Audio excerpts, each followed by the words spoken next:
Hello and welcome back to Abhyudaya classes UP. तो आज के इस वीडियो में हम देखने वाले हैं फिजिकल साइंस का हमारा माइक्रो टीचिंग का लेसन प्लान हमें कैसे बनाना है। माइक्रो टीचिंग के सारे स्किल जो भी हैं, प्रस्तावना कौशल, स्पष्टीकरण, प्रश्नीकरण कौशल, पुनर्बलन और श्यामपट्ट लेखन कौशल, इन सारे कौशलों पर हम चर्चा करेंगे। ये हमारा फिजिकल साइंस का टॉपिक होगा जितना भी होगा, क्योंकि ऑलरेडी हमने बायोलॉजिकल साइंस का हर एक स्किल पर चर्चा कर लिया है, हर एक टॉपिक का। तो अगर आपको उसकी ज़रूरत होती है, आवश्यकता होती है वीडियो की, तो ऑलरेडी आपको चैनल पर मिल जाएगा। प्लेलिस्ट भी तैयार है, मैं लिंक भी दे दूँगी, आप चाहें तो वहाँ से भी ईज़िली जाके देख सकते हैं, आपको मिल जाएगा, ठीक है? चलिए देखते हैं, ये हमारा फिजिकल साइंस का है। सबसे पहले प्रस्तावना कौशल आज की इस वीडियो में हम देखेंगे। टॉपिक है चुंबक, इसके बाद फिर पदार्थों का पृथक्करण टॉपिक होगा हमारा प्रस्तावना कौशल का ही। उसके बाद स्पष्टीकरण कौशल में प्रकाश और प्लास्टिक 2 टॉपिक देखेंगे, फिर प्रश्नीकरण कौशल, मापन और पृथक्करण देखेंगे, और फिर पुनर्बलन कौशल में 2 टॉपिक ऊर्जा और जल देखेंगे। और आखिरी में आता है हमारा श्यामपट्ट लेखन कौशल, इसमें पदार्थ की अवस्थाएं और कांच, ये दोनों टॉपिक हम देखेंगे, ठीक है? चलिए देखते हैं। सूक्ष्म शिक्षण पाठ योजना संख्या 1, प्रस्तावना कौशल है हमारा। सबसे पहले आप छात्राध्यापिका हैं तो छात्राध्यापिका का नाम, छात्राध्यापक हैं तो छात्राध्यापक का नाम लिख लेंगे। फिर अभ्यास केंद्र, अभ्यास केंद्र में आप अपने कॉलेज का ही नाम लिखते हैं जहाँ पे आप अभ्यास करते हैं। देन यहाँ पे फिर दिनांक, कक्षा, वर्ग, विषय, उपविषय, चक्र, अवधि, ये सारी चीज़ें लिखने के बाद हम लिखते हैं प्रकरण। तो आज का हमारा प्रकरण क्या है? चुंबक। उसके बाद कौशल का नाम, कौशल का नाम क्या है हमें पता है, प्रस्तावना कौशल। आज के इस वीडियो में हम देखेंगे तो कौशल का नाम लिख देंगे प्रस्तावना कौशल। फिर उसके बाद सारे कौशल के घटक लिखते हैं एक एक करके। तो प्रस्तावना कौशल का पहला घटक क्या होता है? प्रश्नों एवं कथनों का छात्रों के पूर्व ज्ञान से संबंध।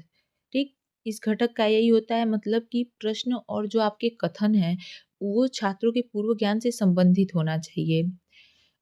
उसके बाद दूसरा है प्रश्नों एवं कथनों का विषय वस्तु से संबंध। प्रश्न एवं जो आपके कथन है उसका संबंध आपका विषय वस्तु से भी होना चाहिए।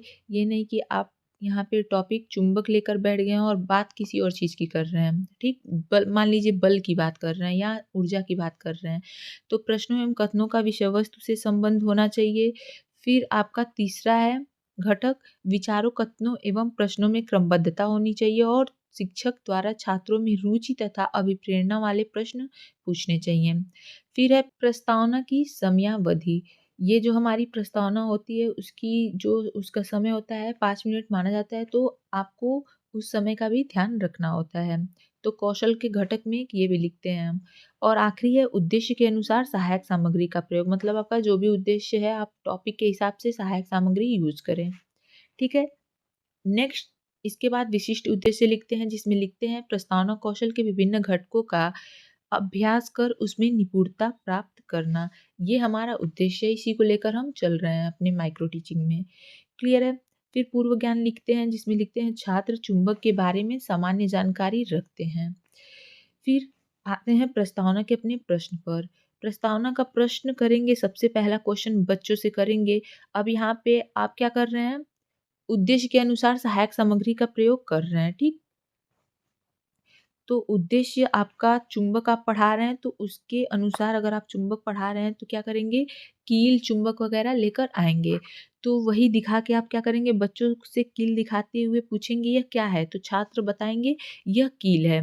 फिर आप पूछेंगे यह कील किस धातु से बनी है? छात्र बताएँगे कि यह कील जो है लोहे की बनी होती है। तो छात्र-छात्रा प्रत्याशित उत्तर में आप लिखेंगे।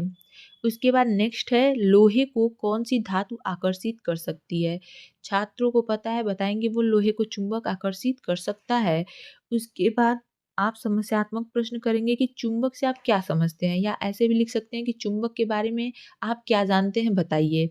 तो यहाँ पे छात्र क्या होंगे? मौन हो जाएँगे, समस्यात्मक हो जाएँगे। फिर हमारा यहाँ पे प्रस्तावना का प्रश्न हो गया, समयावधि के अनुसार हमने कर लिया, 5 मिनट का समय प्रस्तावना का प्रश्न करने के लिए, प्रस्तावना निकलवाने के लिए और समस्यात्मक करने के लिए। तो यहाँ पे हमारा काम बन जाएगा। आगे बढ़ेंगे अब उद्देश्य कथन पे।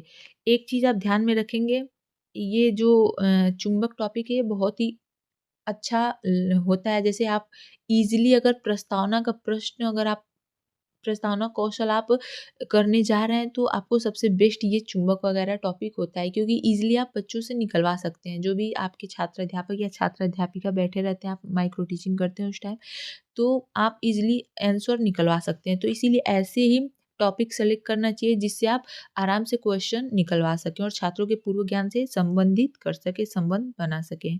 ठीक है? उद्देश्य कथन लिखेंगे। आज हम लोग चुंबक के बारे में अध्ययन करेंगे और एक आलोचनीय सुझाव का हेडिंग लिखकर आप छोड़ देंगे अपने जो भी पर्यवेक्षक हैं उनके लिए, या टीचर जो भी आपके कॉलेज के हैं पर्यवेक्षण आपका करेंगे, देखेंगे आप कैसे स्किल विकसित कर रहे हैं, आप प्रस्तावना वगैरह जो भी स्किल हैं, तो आप उनके लिए आलोचनीय सुझाव का 2-4 लाइन करके छोड़ देंगे, ठीक है? अब आते हैं निरीक्षण तालिका पर। अब एक निरीक्षण तालिका बनाते हैं हम, जिसमें जो भी घटक हैं, आपने किया है कि नहीं किया है, वैसा ही बनाना रहता है हमें। जैसे लिखेंगे आप यहाँ पे कौशल के घटक, प्रयुक्त घटक हाँ और नहीं, ऐसे करके बॉक्स बना देंगे कॉलम। उसके बाद यहाँ पे सारे घटक जो अभी हमने ऊपर चर्चा किया था, उसी को लिखेंगे। जैसे प्रश्नों एवं कथनों का छात्रों के पूर्व ज्ञान से संबंध है। अगर है, आपने वैसे प्रश्न किए हैं, तो आपके जो भी पर्यवेक्षक हैं, अभी मैंने जैसे आपको बताया कि आप एक आलोचनीय सुझाव का हेडिंग लिख के छोड़ देंगे वहाँ पे, जो भी आपके पर्यवेक्षक हैं वो लिखेंगे कि आपने कैसा माइक्रो टीचिंग पढ़ाया है, किया है, कैसा आपने शिक्षण कार्य किया है, अच्छे से किया है कि नहीं किया है, वो सारी आलोचना है तो आलोचना लिखेंगे, जो भी सुधार करना होगा, सुझाव देना होगा वो लिखते हैं। तो यहाँ पे भी सेम निरीक्षण तालिका में यही सारी चीज़ें हम करते हैं, एक हाँ नहीं का यहाँ बना देंगे बॉक्स। अब इसमें आपने किया है कि नहीं किया है वो चीज़, ये आपके जो पर्यवेक्षक हैं वो करेंगे। यहाँ पे किया गया है तो हाँ पे टिक है, ठीक? अगर नहीं किया रहता, छात्रों के पूर्व ज्ञान से नहीं संबंध रहता, तो वो नहीं पे टिक कर देंगे। नेक्स्ट फिर करेंगे प्रश्नों एवं कथनों का विषय वस्तु से संबंध है, ठीक? यहाँ पे किया गया है तो हाँ में है, अगर आप नहीं करते हैं तो नहीं पे हो जाएगा। इसीलिए इस चीज़ का आप ध्यान रखेंगे। तीसरा है विचारों, कथनों एवं प्रश्नों में क्रमबद्धता है। शिक्षकों द्वारा छात्रों में रुचि तथा अभिप्रेरणा वाले प्रश्न पूछे गए।